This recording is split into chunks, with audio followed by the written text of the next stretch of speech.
Di acara Desak Anies di Mataram NTB, Anies Baswedan ditanya kenapa masih belum move on dari putusan MK, dan masih menyerang Prabowo Gibran dengan putusan itu.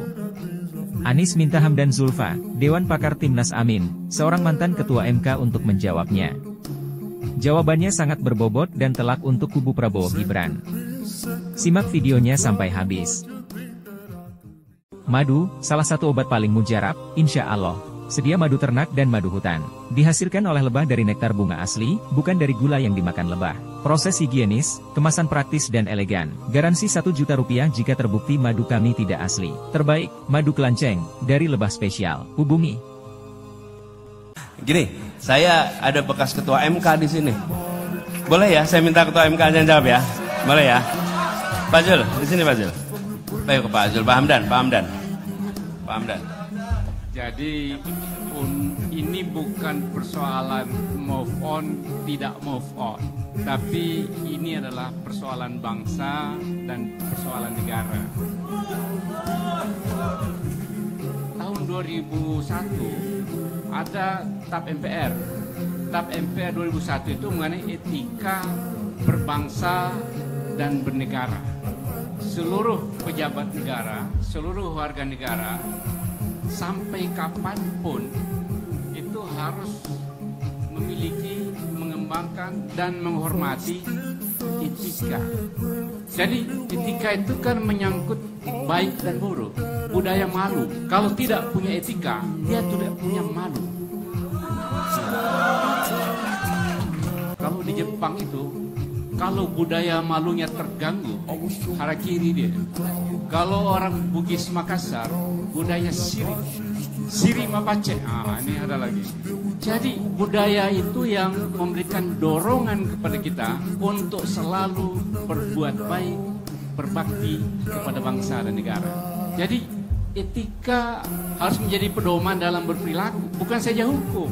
Jadi kalau saya bahas tentang putusan pengadilan itu harus ada 3 dasarnya.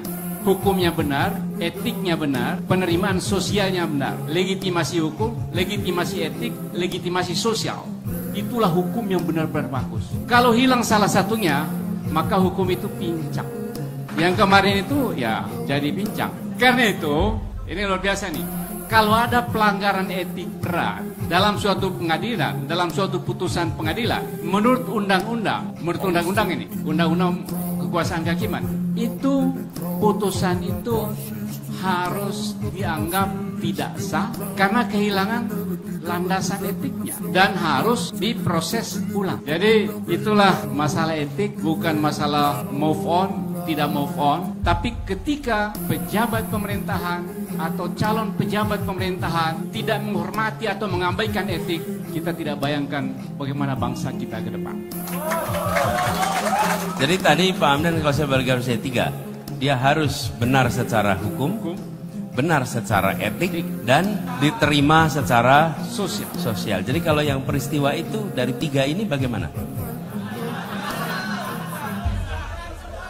Hanya hukumnya saja, hukumnya sah putusan, tidak bisa diganggu-gugat. Tapi karena etiknya tidak terpenuhi, penolakan sosial terjadi hanya 1.